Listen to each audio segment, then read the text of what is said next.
LP UP പരീക്ഷകൾക്ക് വേണ്ടിയുള്ള long term ബാച്ചിന്റെ ആദ്യത്തെ ക്ലാസ് ആണ്.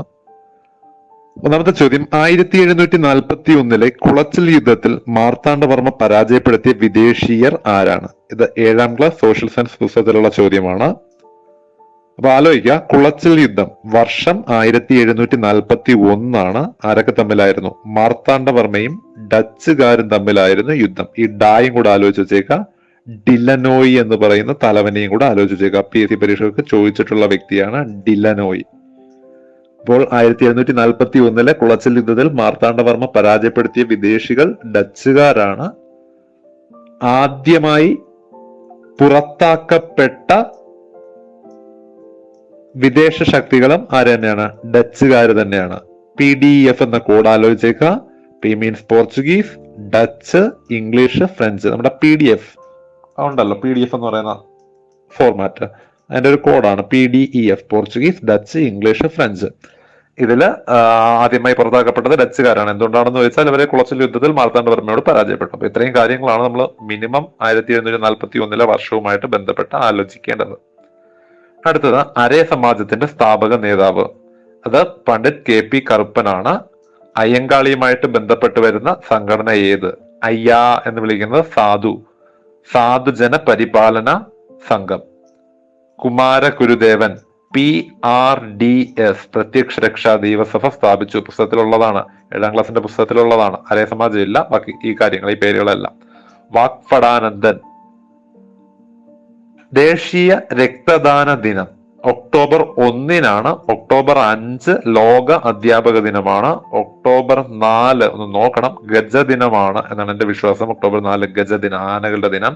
നവംബർ 14 ദേശീയ തലത്തിൽ നമ്മുടെ ഇന്ത്യയിൽ ശിശുദിനമായിട്ട്, നെഹ്റുവിന്റെ ബർത്ത്ഡേ ആയിട്ട് ആഘോഷിക്കുന്നു. പക്ഷെ അതേസമയം അത് എന്താണ്, പ്രമേഹ ദിനം കൂടിയാണ്. അടുത്തൊരു ചോദ്യം, കൗടില്യന്റെ കൃതി. താഴെ പറയുന്നതില് കൗടില്യന്റെ കൃതി അർത്ഥശാസ്ത്രമാണ്. മൃച്ഛകടികം ഇത് ശൂദ്രകന്റേതാണ്. കുമാരസംഭവം സംശയമൊന്നും വേണ്ട, കാളിദാസന്റേതാണ്. കുമാരസംഭവം കാളിദാസന്റേതും അമരകോശം അമരസിംഹന്റേതുമാണ്. കോട്ടണോപോളിസ് എന്ന് വിശേഷിപ്പിക്കപ്പെടുന്ന നഗരം മുംബൈ ആണ്. അപ്പോൾ ഈ ചോദ്യങ്ങൾ നിങ്ങൾ ഒന്നും കൂടെ ഒന്ന് ആലോചിച്ച് നോക്കുക.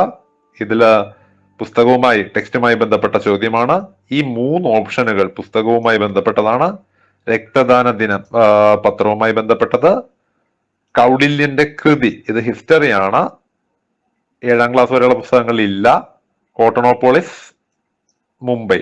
അപ്പോ ഈ ഒരു ടോപ്പിക്കാണ് ഇന്നത്തെ നോട്ടുകളായിട്ട് നിങ്ങൾക്ക് ഉപയോഗിക്കാവുന്നത്. സ്ക്രീൻഷോട്ട് എടുക്കാം, നിങ്ങൾക്ക് സ്ക്രീൻഷോട്ട് എടുക്കാം. അടുത്തൊരു ചോദ്യം, തുംഗഭദ്ര നദി ഏത് ഉപദ്വീപീയ നദിയുടെ പോഷക നദിയാണ്? ഉപദ്വീപീയ നദി എന്ന് പറയുന്ന ടോപ്പിക് സോഷ്യൽ സയൻസിലുണ്ട്, 7ാം ക്ലാസ് SS. ഇതില് തുംഗഭദ്ര നദിയുടെ ഉപദ്വീപീയ നദി കൃഷ്ണയാണ്. ഇങ്ങനെ ആലോചിച്ചാലും മതി, കോഡ് തൃഷ്ണ എന്ന് ആലോചിച്ചാലും മതിയാവും. തൃഷ്ണഭദ്ര എന്ന് ആലോചിച്ചാലും മതി. തുംഗഭദ്ര, തൃഷ്ണഭദ്ര, തൃഷ്ണ, അങ്ങനെയൊക്കെ ആലോചിച്ചേക്കാം. ഇതും SS-ഉമായിട്ട് ബന്ധപ്പെട്ട ചോദ്യം തന്നെയാണ്. അന്യായമായി തടവിലാക്കപ്പെട്ട ഒരാളെ വിടുവിക്കാൻ ഉപയോഗിക്കുന്ന റിട്ട് ഹേബിയസ് കോർപ്പസ് എന്നാണ്. ഈ 4 റിട്ടുകൾ തന്നെയാണ് വാക്ക്. ഹേബിയസ് കോർപ്പസ്, നിങ്ങൾക്ക് ശരീരം ഏറ്റെടുക്കാം എന്നാണ് വാക്കിന്റെ അർത്ഥം. അന്യായമായി തടവിലിട്ട ഒരു വ്യക്തിയെ വിടുവിക്കുവാൻ ഉപയോഗിക്കുന്ന റിട്ട് ഹേബിയസ് കോർപ്പസ് ആണ്. വൈക്കം സത്യാഗ്രഹത്തോട്, ഇതും സോഷ്യൽ സയൻസ് ചോദ്യം തന്നെയാണ്. വൈക്കം സത്യാഗ്രഹത്തോട് അനുഭാവം പ്രകടിപ്പിച്ച് സവർണജാഥ സംഘടിപ്പിച്ചത് ആരാണ്? ഇത് മന്നത്ത് പത്മനാഭനാണ്. വൈക്കം സത്യാഗ്രഹം നടന്ന വർഷം ആലോചിച്ച് വെച്ചേക്കുക, 1924. ഇതൊരു പുതിയ ക്വസ്റ്റ്യൻ ആണ്, PSC പരീക്ഷയ്ക്ക് ചോദിച്ചിട്ടുള്ള പുതിയൊരു ചോദ്യമാണ്. ന്യൂ ഡീൽ എന്ന സാമ്പത്തിക പരിഷ്കരണ പരിപാടി ആരംഭിച്ച രാജ്യം ഏതാണ്?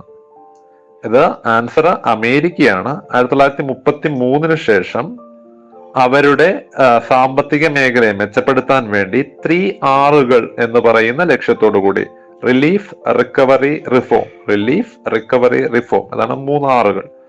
ഈ 3 R'കൾ ലക്ഷ്യം വെച്ചുകൊണ്ട് നടപ്പിലാക്കിയ ഒരു പദ്ധതിയാണ് ന്യൂ ഡീൽ എന്ന് പറയുന്ന പദ്ധതി. 1933 മുതൽ 1939 വരെയുള്ള കാലഘട്ടം ബൈ ഫ്രാങ്ക്ലിൻ ഡി റൂസ്വെൽറ്റ്. അന്നത്തെ പ്രസിഡന്റ് ആയിട്ടുള്ള ഫ്രാങ്ക്ലിൻ ഡി റൂസ്വെൽറ്റ് ആയിരുന്നു ഈ ന്യൂ ഡീൽ പദ്ധതി പ്രോഗ്രാം അല്ലെങ്കിൽ എന്ത് ചെയ്യുന്നത്, കൊണ്ടുവന്നത്. അപ്പോൾ അത്രയും കാര്യങ്ങളൊന്ന് ആലോചിച്ച് ചെയ്യുക. ഇനി അധ്യാപനവുമായി ബന്ധപ്പെട്ട് LPSAയുമായി ബന്ധപ്പെട്ട് 3R എന്നുള്ള കാര്യവും കൂടെ ഉണ്ട്. 3R ഇത് അല്ല, ന്യൂ ഡീൽ പ്രോഗ്രാമിലെ 3R അല്ല, റീഡിങ്, റൈറ്റിംഗ്, അരിത്തമെറ്റിക്, അങ്ങനെ 3R എന്നറിയപ്പെടുന്നത്. റീഡിങ് R തന്നെയാണ് വരുന്നത്, പക്ഷെ റൈറ്റിംഗ് W ആണ് വരുന്നത്. എങ്കിലും ആറിന്റെ കൺസെപ്റ്റിൽ തന്നെ arithmetic maths, reading, writing, arithmetic എന്നീ 3R ആരുമായി ബന്ധപ്പെട്ടിരിക്കുന്നു? അധ്യാപനവുമായി ബന്ധപ്പെട്ടിരിക്കുന്നു. അതേപോലെ 3H നമ്മൾ നോക്കേണ്ടതുണ്ട്. Head, heart, hand. Head, heart, hand. കുട്ടിയുടെ ഹെഡ്, ഹേർട്ട്, ഹാൻഡ് എന്നിവയ്ക്കും ഉള്ള വികാസം കൊടുക്കേണ്ടതുണ്ട്. അപ്പോൾ 3R 3H LPSAയുമായി ബന്ധപ്പെട്ട ഒരു ടോപ്പിക്കാണ്. ഓക്കെ, നോട്ടുകൾ തൊട്ടു താഴെ അടുത്ത പേജിൽ നിങ്ങൾക്ക് സ്ക്രീൻഷോട്ട് എടുക്കാനും വായിച്ചു വെക്കാനും വേണ്ടി ഒന്നും കൂടെ നൽകുന്നു.